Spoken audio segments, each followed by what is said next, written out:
Don't let anybody make you think that God chose America as his divine messianic force to be a sort of policeman of the whole world. God has a way of standing before the nations with judgment, and it seems that I can hear God saying to America, you are too arrogant. And if you don't change your ways, I will rise up and break the backbone of your power.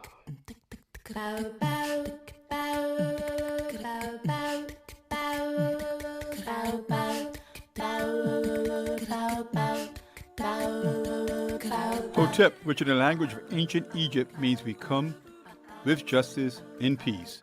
Welcome to Freedom Now, a Saturday Pan-Africanist and Internationalist World Affairs program. Freedom Now is committed to the principle of the rights of all peoples and nations to self-determination. We thank you deeply for your contribution to KPFK, which permits programs like Freedom Now to stay on the air. In this era of corporate acquisition and co-optation of all dissident media, we provide the microphone, challenging their corporate and racist point of view. So stay tuned for Agenda here at Freedom Now.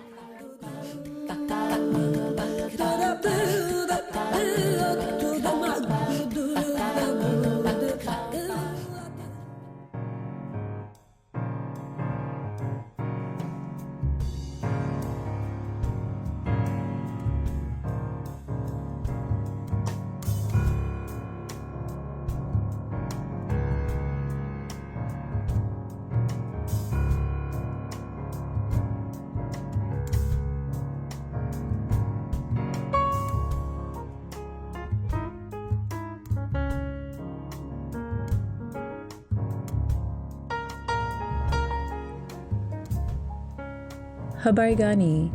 This is Sister Thage with Freedom Now's agenda for this Saturday, July 18, 2026. Today's program examines prisons, psychiatric institutions, colonial repression, and state violence as interconnected systems of control, while centering the voices of those who continue to organize, insisting on dignity, healthcare, liberation, and self-determination. We commence with our sister Luyanda Kuboka in the African Drumbeat Historical Calendar. In this hour, prolific author, radical historian, professor of African American Studies at the University of Houston, and Freedom Now co-producer, Dr. Gerald Horne interviews Kylie Smith, associate professor, director of the Center for Healthcare History and Policy, and the Andrew W. Mellon Faculty Fellow for Nursing and the Humanities at Emory University. She's here to discuss her book, Jim Crow and the Asylum, Psychiatry and Civil Rights in the American South, exposing how psychiatric institutions became integral to the machinery of white supremacy, criminalizing Black life while reinforcing racial capitalism and state violence. And throughout this hour, we'll hear this week's prison radio commentaries, first by Mumia Abu-Jamal. He reflects on Steve Biko's revolutionary legacy, while Nakima Hill reports on being denied medical care for a broken neck. Yes, you heard that right, a broken neck at Huron Valley Women's Prison. And Shaka Shakur speaks about the campaign for his freedom. We also give tribute to the life of Miss Denise Oliver-Velez, who made her transition to the ancestor world this week at the age of 78. Honoring a revolutionary organizer whose work with the Young Lords challenged the legitimacy of colonial rule, racial capitalism, and state violence, while advancing a vision of collective liberation rooted in community power. And before becoming a professor and writer, Miss Denise Oliver-Velez helped build Pacifica Radio Network itself, which we here at KPFK Los Angeles are one of its 5 stations in the network. She was a co-founder and program director of WPFW, our sister station in Washington, D.C., which was Pacifica's first minority-controlled station. She helped create a radio home for Black liberation, Puerto Rican self-determination, jazz, and grassroots movements, extending the organizing principles of the Young Lords onto the public airwaves. We'll hear from Womanica, highlighting revolutionary women. Our music clip mix includes MLK, Zap Mama, Alice Coltrane, Abdullah Ibrahim, Max Roach, Abby Lincoln, Charles Mingus, Farrah Sanders, Archie Shepp, and more. So sit back, phone a friend, and as always we stand, ready for revolution.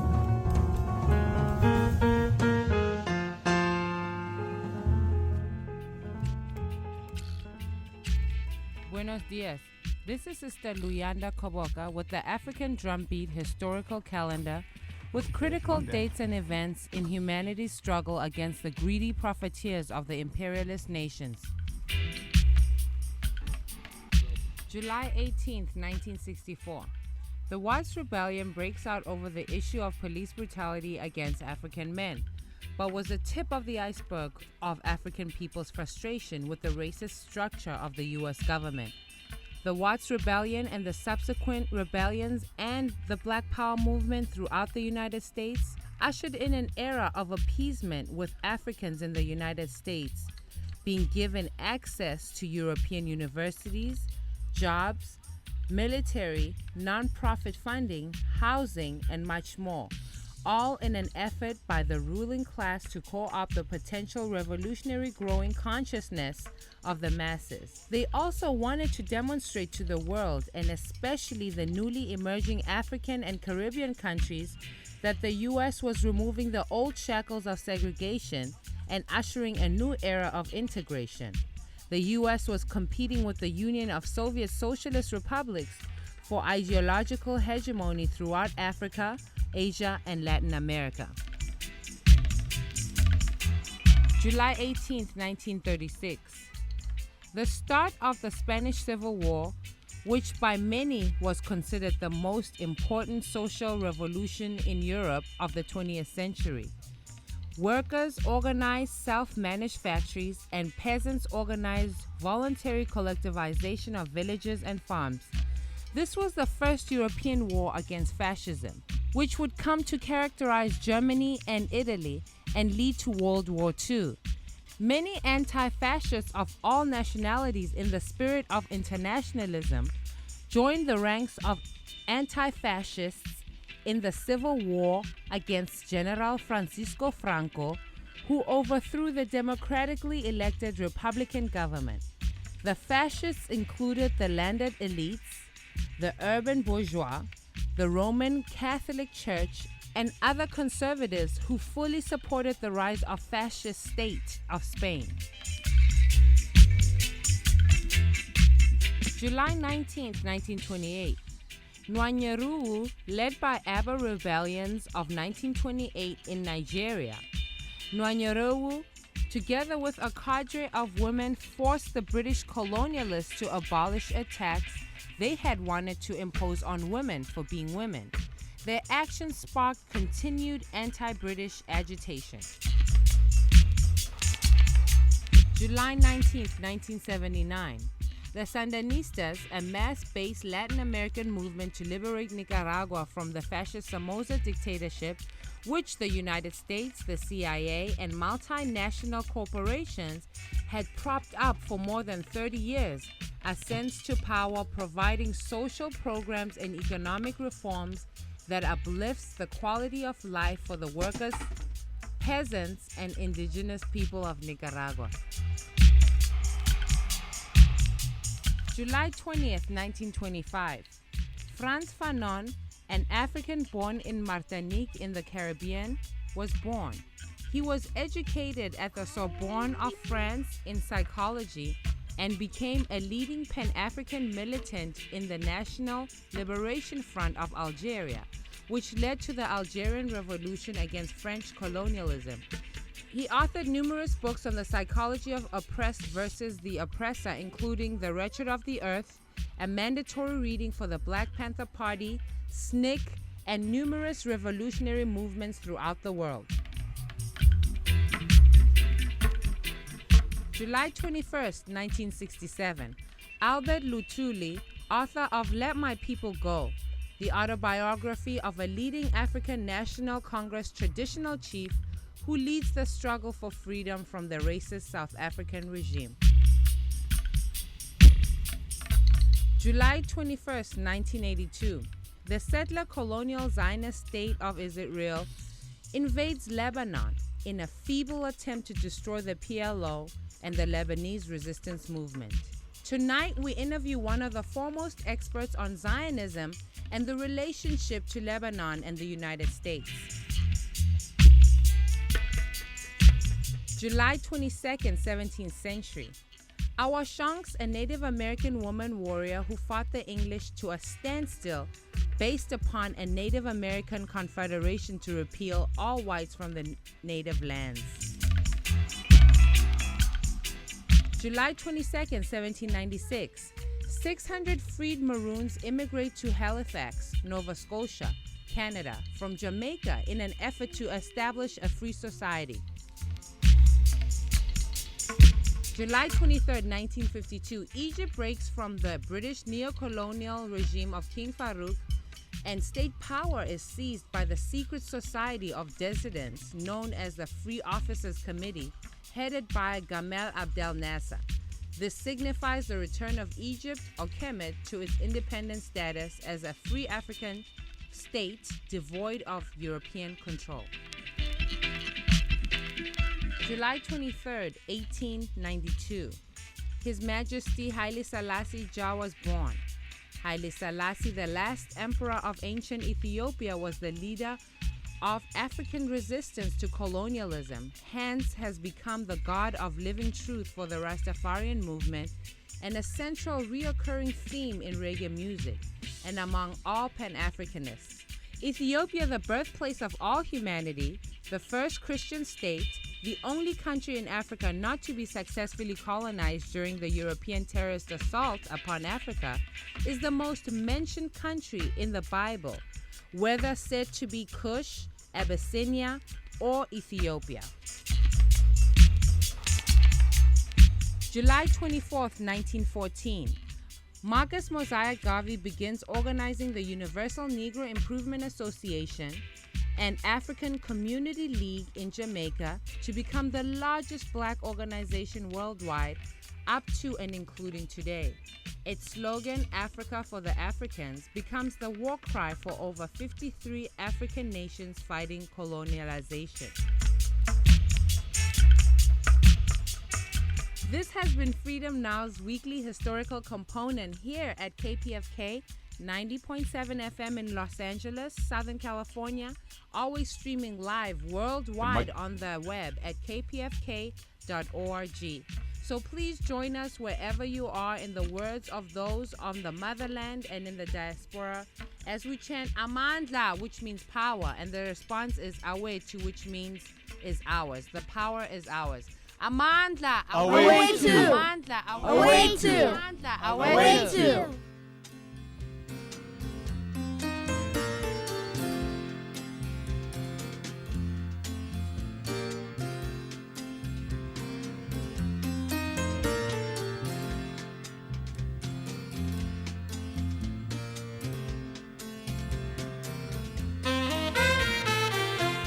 And now we go to our prison radio commentary with Mumia Abu Jamal. The question is about Steve Biko and his significance to young people today, both here and elsewhere. And I happen to think that Steve Biko, or Steve Bantu Biko, as he called himself, is a critical voice in not just the anti-apartheid movement, but in the Black freedom movement worldwide. His book, I Write What I Like, is not just kind of a solitary voice of resistance, but it is a collective yearning for resistance. And he was a central figure in the Black consciousness movement, and the state executed him, right, by brutality, because they feared that so many people would hear him and respond to him, that Biko would become the president of a new South Africa. And I don't mean a continuation of the state of South Africa, but a break with the state of South Africa and the rise of something Biko called Azania, a new state, a new African state. And of course, the repressive apartheid government executed him out of fear of his influence, because it was growing and growing and growing. But, we put, I think, sometimes too much weight on the movement of the past, and we don't think about movements of the present. There is a group in South Africa today that is in resistance to the political leaders of South Africa today. And it's a collective of homeless people, or what they call the shack dwellers. And their name is Abalale Base Imjondolo. And they consider Steve Biko one of their ancestors. And they also are students right now of Frantz Fanon. And they call out how South Africa is not living the freedom that was yearned for decades after decades after decades, and how it has become, in some ways, a neoliberal state, as opposed to a new, free African republic, where education, housing, the land is returned to the African people. And to give you just a smidgen of information about the present versus the past. We're in the present, right? We're in this new world, right? Guess what percent of land in South Africa is owned by Africans today? Take a wild guess. I bet you did not say 8 or 9%. But guess what? That's the truth. So these are some of the lessons that Biko fought for. These are some of the lessons that Biko was killed by the apartheid government for. And these are some of the struggles that Biko still resonates among in South Africa, outside of South Africa, and throughout the black world, who reads him and thinks about his life, his sacrifice, his struggle, and the struggles to come. With love, not fear. This is Mumia Abu Jamal. Thank you. These commentaries are recorded by Prison Radio.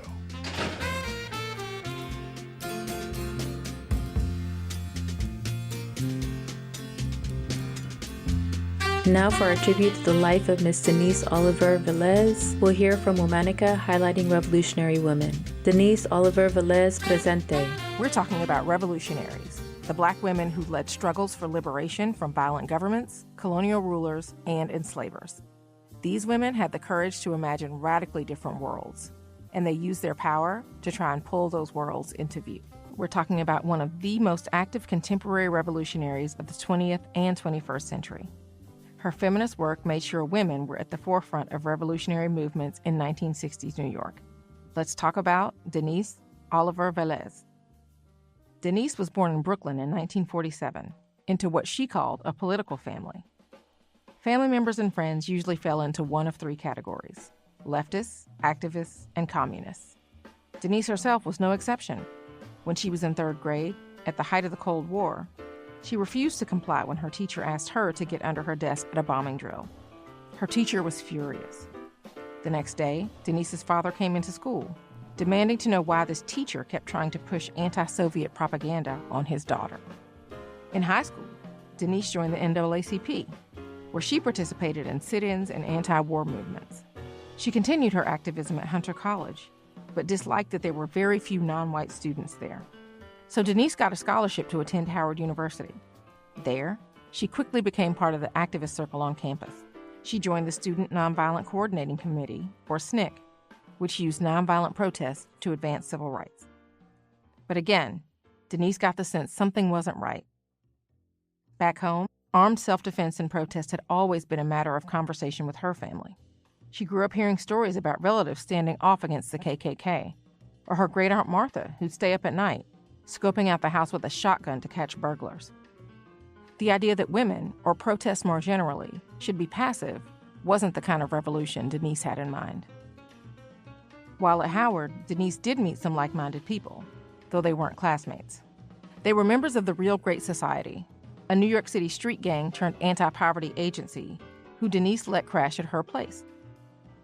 Later, when Denise returned to New York, she called them up looking for a job, and so Denise began a lifetime of community action work in the city. Shortly thereafter, Denise became a founding member of the New York chapter of the Young Lords. The group was founded in Chicago in the late 1960s and led by Puerto Rican street activists. They fought against gentrification, police brutality, and racism. The Young Lords took notes from the Black Panthers, joining forces with other local groups to create relief efforts. They provided free breakfast programs and advocated for tenants' rights. They led active protests, like occupying Lincoln Hospital in the Bronx, to demand better health care for the majority Black and Latino population it served. And they lit garbage on fire to protest the city's discriminatory deployment of sanitation services to their neighborhoods. After a while, though, Denise began to notice an issue. The leaders of the organization were all men, which meant all the actual day-to-day work fell to the women, Denise included.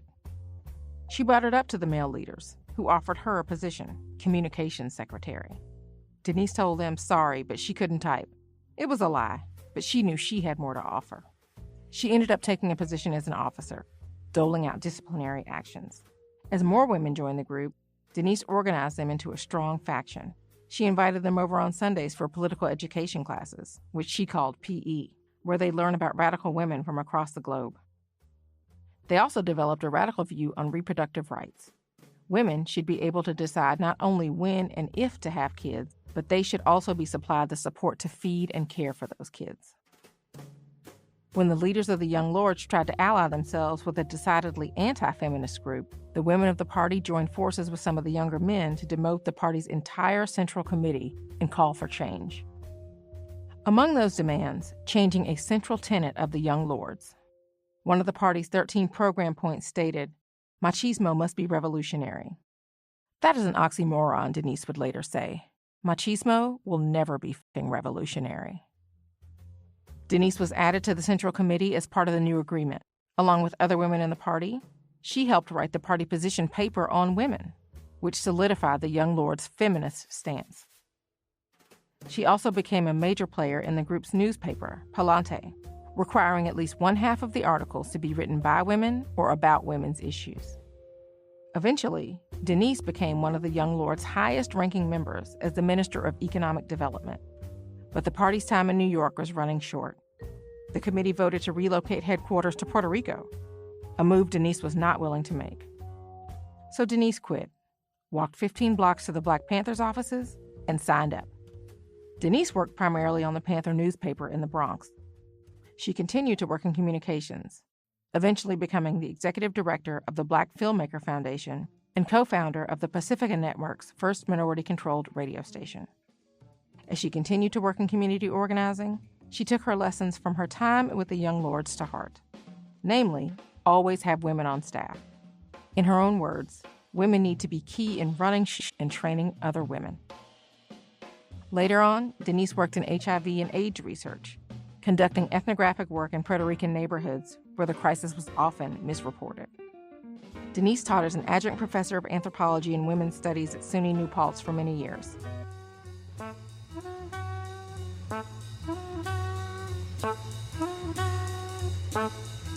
And now we go to our prison radio commentary with Nikema Hill. Hey world, this is Nikema Hill calling back. Sorry, it's been a long time. But I'm calling because I've broken my neck. This is the second time I've broken my neck. 2021, I broke my neck falling off a ladder here at Women's Fairhouse Valley. This time, May 27, 2026, I just was looking down and my neck popped.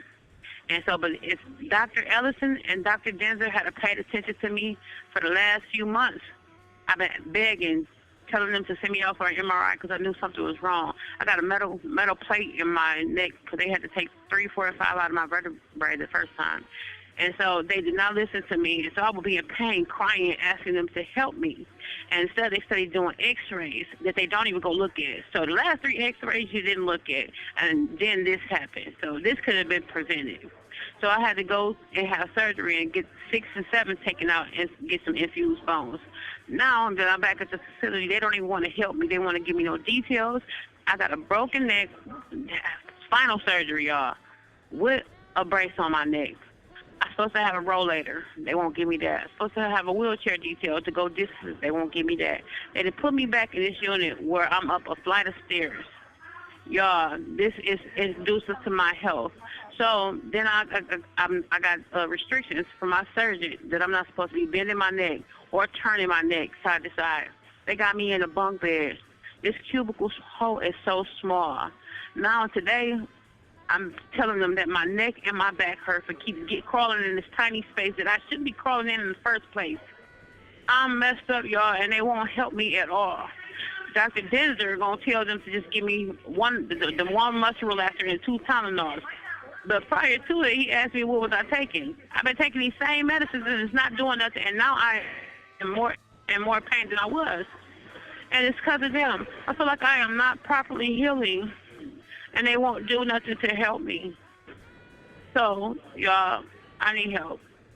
And then, so I was moved into this room where it was a leaking ceiling, and I was trying to get up to use the bathroom, and I slipped and fell. I need an attorney as well, because I want to take these people down. Seriously. They don't care. They don't give a damn about us at all. And my best friend, Crystal, thanks to y'all, she moved to Dwayne Waters. But now we can't contact her. I don't know if they did something to her or what. Because the JPay, we should be able to still contact her on JPay. She just moved to another facility. And my auntie cannot find her.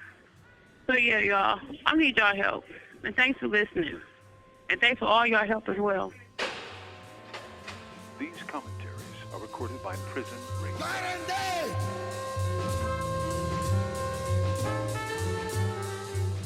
I consider it by many.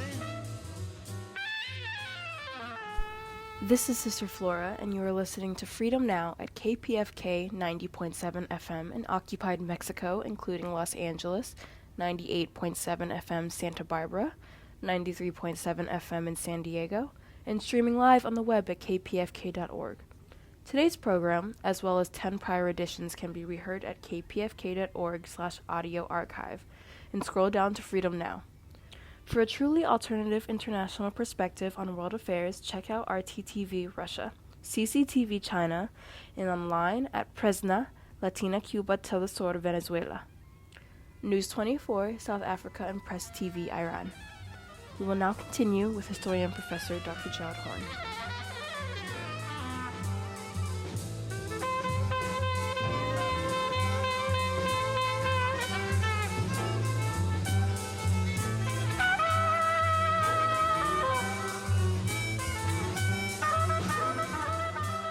For KPFK Pacifica Radio, this is Gerald Horne, and with me on the line is Kylie Smith of the Emory Nursing School in Atlanta, Georgia, and author of the book Jim Crow in the Asylum, Psychiatry and Civil Rights in the American South. Thank you for joining us on Freedom Now, KPFK Los Angeles, Kylie Smith. Thank you so much for having me. Thank you for joining us. So why did you produce this book?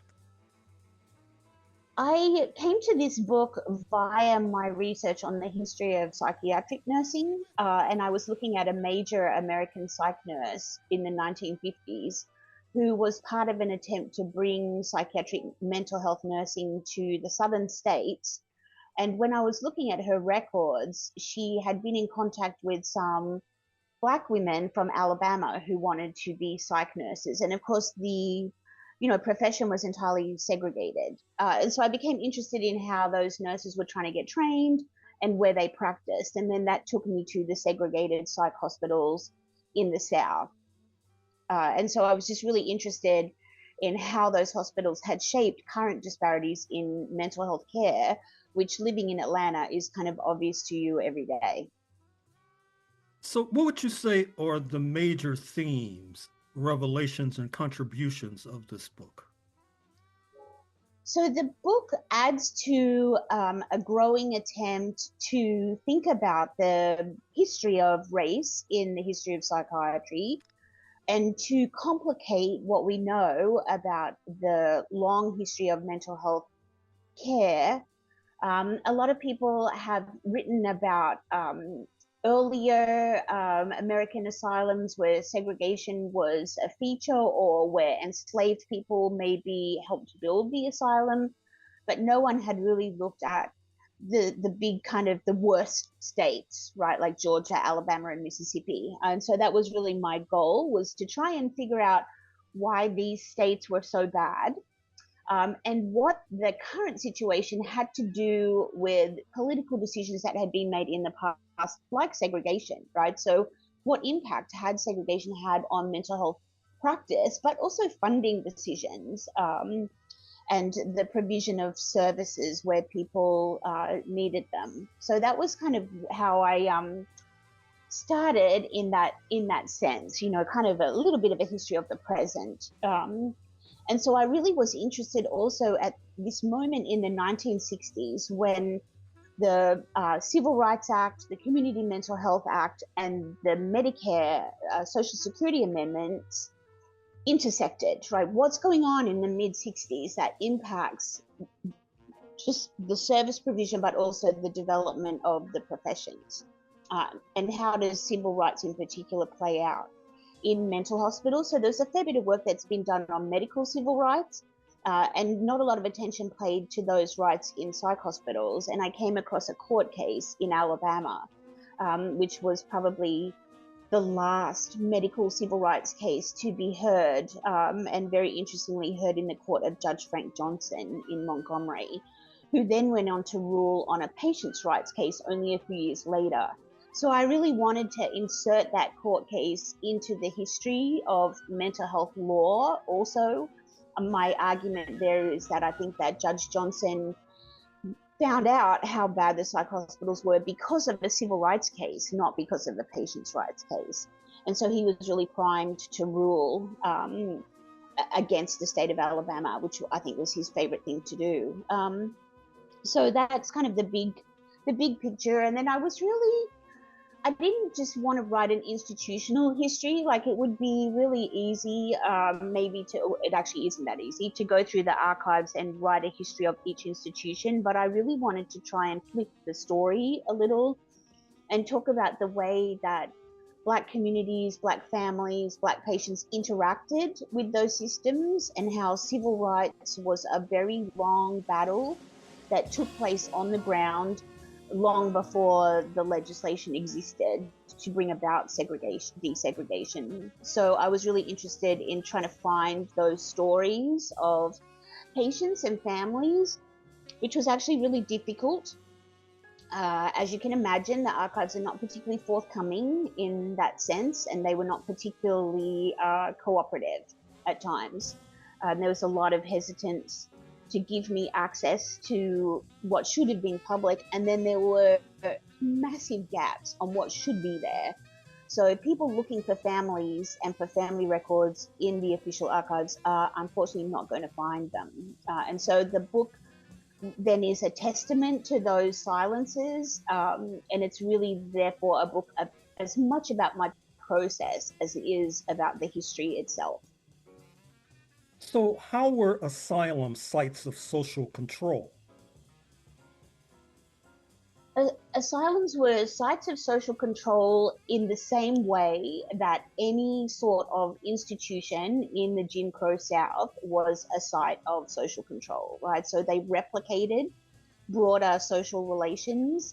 In the book, I talk about this performance of the Jim Crow routine, the way that these kinds of expectations and norms of broader segregated society were then played out in the hospital.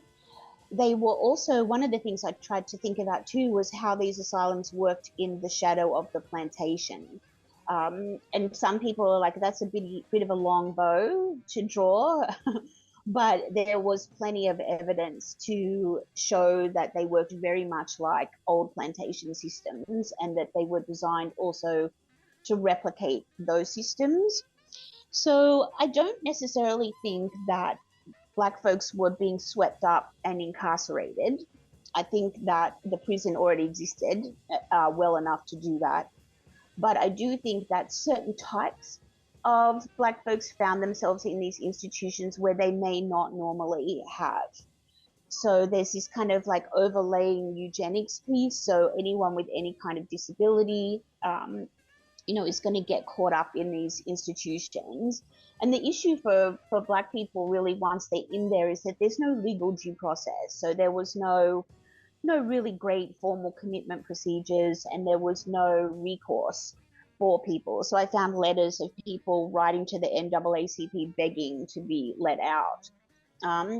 They were also sites of social control in the way that they operated. So they operated like the plantation in that the Black patients were put to work. That was the only form of treatment available to them. And they were put to work in ways that, again, replicated broader Jim Crow society that were designed to keep the boot on the neck. The Black men were put to work on heavy farm work, like cotton fields and cattle, and the women worked in the laundry and the kitchen. And so these are really deliberate strategies, I argue, in the book to demonstrate to the broader public that asylums are working kind of, this kind of benign paternalism, but in ways that are very much designed to keep Black folks down.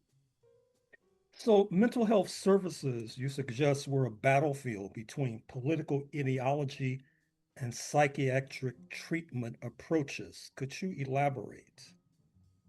Yes. So there are a number of ways that political ideology and psychiatric practices complemented each other. First, there's a kind of there's a really banal populist use of the psych hospital as a site of segregation. And in both Alabama and Mississippi, the argument was that it's too dangerous to integrate these facilities, that there's something very specific about the psych hospital and the psych patient that it's not safe to integrate. And those kinds of tropes built on very old ideas about,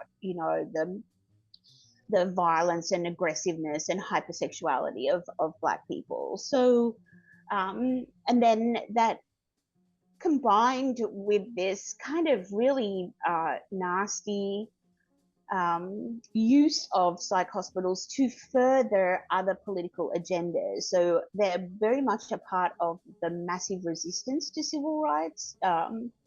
There are many letters to governors arguing that we shouldn't capitulate to the federal government. This is kind of federal overreach. And that was an argument that Alabama used in its court case.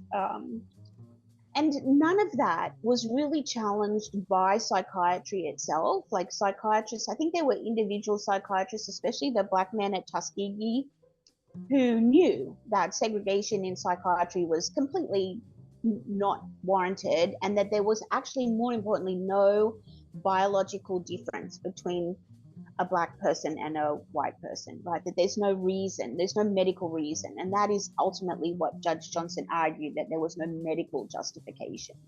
And so they're really used as like playthings by governors who are going to hold out. And, what they end up doing is depriving their states of Medicare money because they refuse to integrate. So, the states I studied, the state that chose to integrate quickest was Georgia, because they had too much money on at stake. But other states were happy to play fast and loose, in terms of making populist decisions.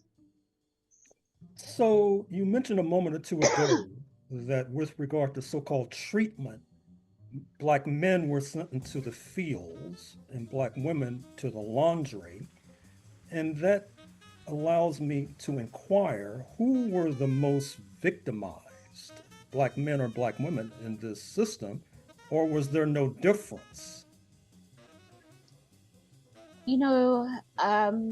I think that the level of victimization and trauma was different for each. So if psychiatric practices were gendered,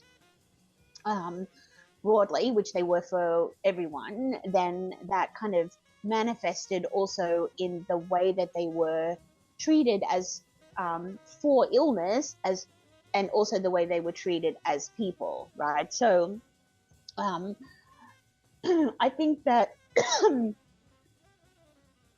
Black men were used purely as farm labor work, like very heavy labor. They were sent out to work on fields. They would disappear for 10, 20, 30 years. There's evidence of folks being out working for many decades and never having recourse to any other type of life, right? In Georgia, they furloughed Black men out to local farms, and they just didn't discover some of those men until the late 1970s. They'd been just, working on a local farm in Georgia. The women were then subject to really quite backbreaking kind of domestic work. So they would work the kitchen, the laundry, and also the sewing rooms. One particularly nasty little piece I found was that the Black women in Mississippi were responsible for making the straitjackets that they then were forced to wear. So there's kind of that. And then in Alabama, I feel like the Black women in particular had it particularly bad in Alabama, because the hospital there was entirely segregated and was a separate hospital out the middle of nowhere, like Mount Vernon, about 30 miles north of Mobile. And I found some evidence there of the use of electroshock therapy. And it turns out that about half of the women at Searcy Hospital, it was called, were subject to ECT at some point during their stay there. So there's this really overuse of a really brutal and violent technology as a form of behavioral control. It's not about treatment for illness at all. So you're suggesting that Black women were most subject to electroshock treatment vis-a-vis rather than Black men, for example? Yes, I definitely have the numbers for that. That is definitely the case. And I think that's because the women were there, you know what I mean? Whereas the men were like literally put on a truck and taken to work in a farm. Mm-hmm. So they weren't kind of subject to that kind of close scrutiny. Mm-hmm. So what were the most common misdiagnoses and diagnoses with regard to Black people in these Jim Crow asylums? Yeah, the issue of diagnosis is a really interesting one, and it's a really complicated and fraught diagnosis, because I don't necessarily believe that the statistics that I have around diagnosis are true, right? I think they are representative of a process. They're not necessarily representative of actual mental illness. So I'm very careful about how I talk about diagnostic stats. Because I think what I found across the board was what I would call a lack of diagnostic complexity for Black folks. So they're more likely than any other population from about the mid-60s to be diagnosed with any type of what was called at the time a schizoaffective disorder. So some sort of psychotic disorder that they would just call a schizophrenic reaction. And it's not exactly the same as what we mean by schizophrenia now, but it's also where the foundation for misdiagnosis was laid, right? This belief that Black people are more likely to be schizophrenic when in fact they're just more likely to be diagnosed. So that is kind of the prevailing diagnosis. Also, what you see for Black folks more than white folks are diseases related to old age. So a lot more cerebral arteriosclerosis, which is like a vascular dementia, which could be related also to high blood pressure. And so you do see a lot more of that. And that tells me a little bit about how there's no other forms of care for older Black folks with dementia. So, yeah, but the schizophrenia is really the bad one. And then there's like Black folks are hardly ever diagnosed with depression. It's just so glaringly obvious. And I guess the inference I should draw is that some should have been diagnosed with depression. Yes, absolutely. I mean, there's no reason why people were not depressed in equal proportion, right? Again, there's no kind of biological reason why that should be the case.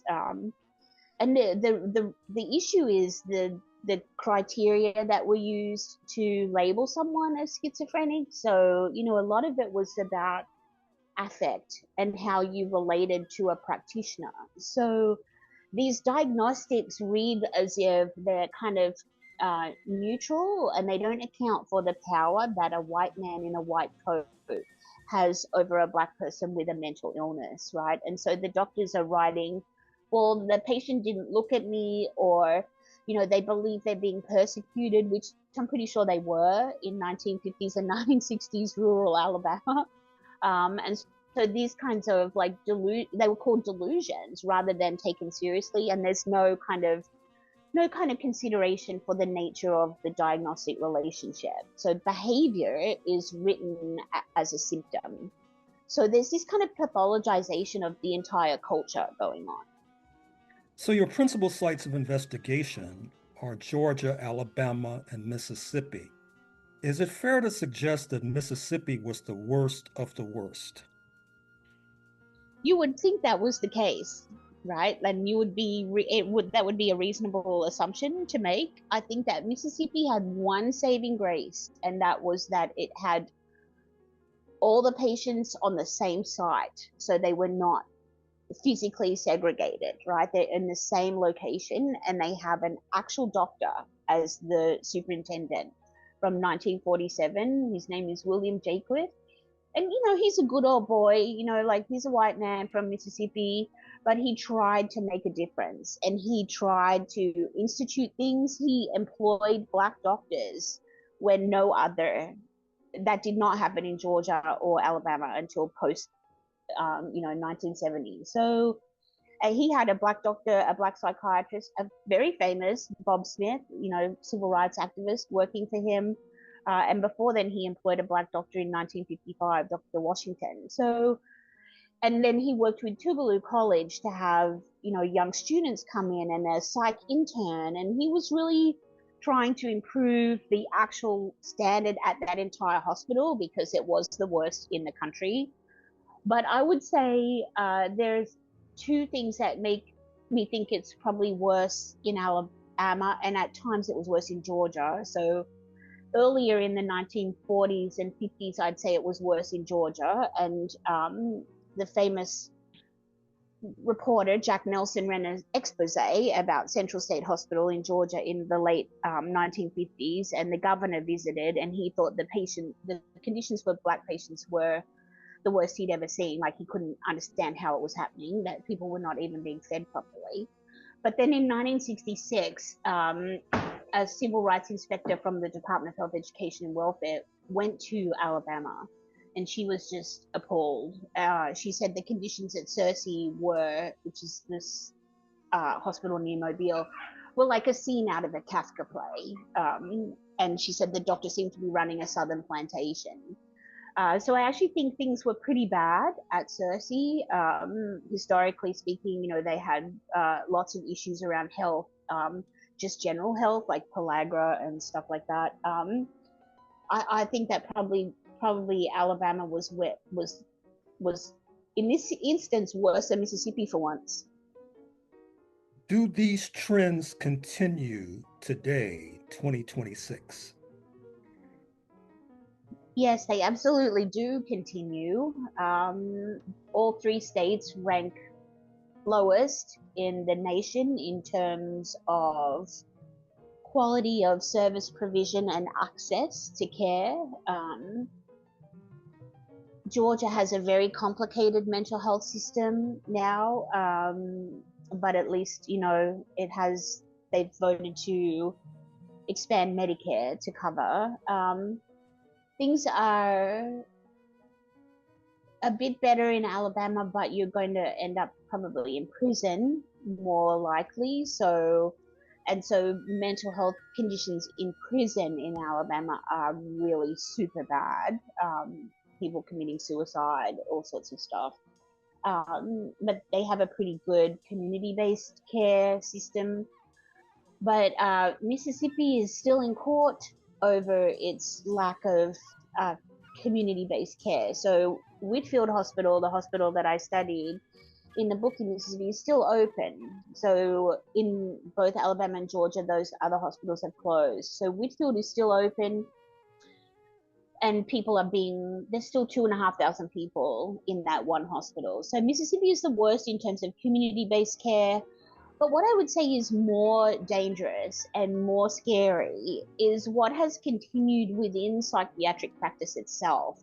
And this is what I would call the internal racism of psychiatry, where that foundation in the 1960s of the kind of the growth of schizophrenia as a diagnosis is now the case where Black folks are 6 times more likely to be diagnosed with schizophrenia than white people.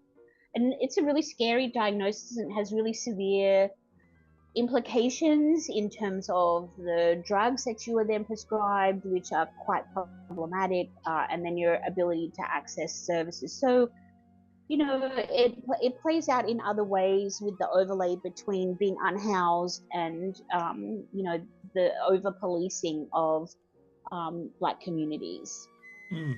Finally, Kylie Smith, author of the book Jim Crow in the Asylum, Psychiatry and Civil Rights in the American South, are you continuing research in this area? I am. So what I found when I was looking at these archives for these hospitals were that they were physically in the same boxes as material related to children's facilities. So the book deals purely with adults. I felt that talking about children was a whole other, like, yeah, that's a whole other problem, but I collected material. So I've recently been doing a lot of work in North Carolina, looking at the growth of juvenile detention facilities in North Carolina, and thinking about the ways that psychiatry is part of that system.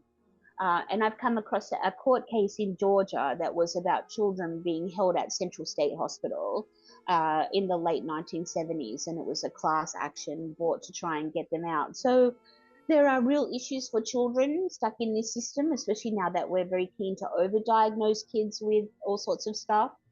And my argument there is that when we talk about the school to prison pipeline, we're not talking about mental health in that story, right? It's not just behavior that comes out of nowhere. Kids are kids, right? They're influenced by their environment. So, you know, I'm trying to think about the ways that young people are misdiagnosed and how that plays out racially, and where you can end up as a child if you have any kind of mental health problem. So that's my current project. Well, we all look forward with eager anticipation to the publication of that book, Kylie Smith. But thank you for joining us on Freedom Now, KPFK, Los Angeles. Thank you so much for having me.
Greetings. My name is Shaka Shakur. I'm a new African political prisoner being held in Virginia per interstate compact. I'm originally from Gary, Indiana. And I'm going to call this piece called Basically, for those that, a lot of people know me, and I mostly push, you know, the New African independence movement, politics, or just revolutionary politics in general. But here I want to talk about my case a little bit. I'm trying to get people to become more interested in my case outside of just doing documentary screenings and what have you. I also promote the book. I recently published a book called Manifestations of Thought When the Dragon Comes through 1804 publishers. But also ordered through chakrashakur.org as well. I'm on my 24th year in prison. I started my 25th year in January for allegedly attempted murder of a Gary, Indiana cop, wrongfully convicted. And when in actuality, in all simplified, a police car got shot up during a mental crisis, moment of crisis after my 18-year-old son had been murdered. And I had to get out there and look into his case and whatnot. I didn't receive a fair trial. I didn't receive proper representation in terms of counsel. I was railroaded and I was given 63 years total. 38 years for the attempted murder that was enhanced by 25 years for being a habitual offender on third strike, with the second strike being 16 years in between the first strike and a very low level of Class D felony, which ultimately received an extra 25 years for. I'm 59 years old. I'll be 60 years old next month. I've been doing time, unfortunately, since I was 16 years old, waived over to adult court for attempted robbery. So basically, I've been incarcerated, fighting the system and banging with the system my whole life, unfortunately. During my trial, I took a temporary insanity plea, mental disease, defect, etc., basically due to my many tours through Supermax Control Unit prison, solitary confinement, and that whole torture process, in which even on this being here, I served 13 years consecutively in the SHU, in the Supermax Control Unit prison. Not for violence or any of that, but for being political, being an organizer, and based on my history as an organizer and as a political prisoner.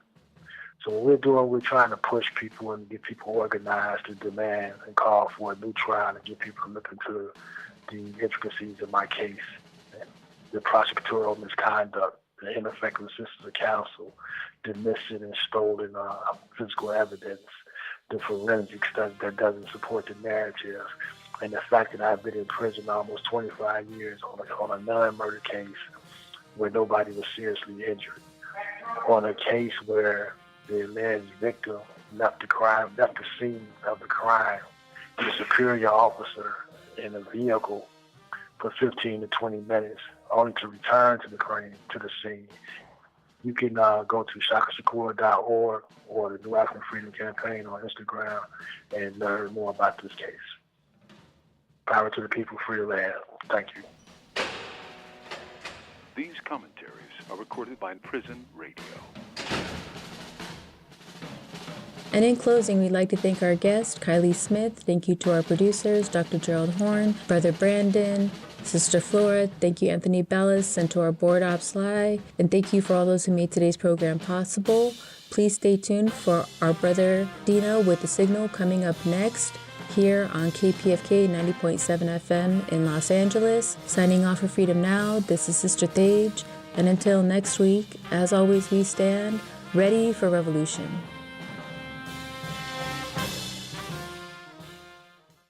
We state these facts only to let you know that those of us who are revolutionary, Pan-Africanists, is not because we love revolution. It is historically determined, and we have no alternative but to follow history and to use history for the benefit of our people. Power to the people. Power to the people. Free political prisoners. Free political prisoners. All political prisoners.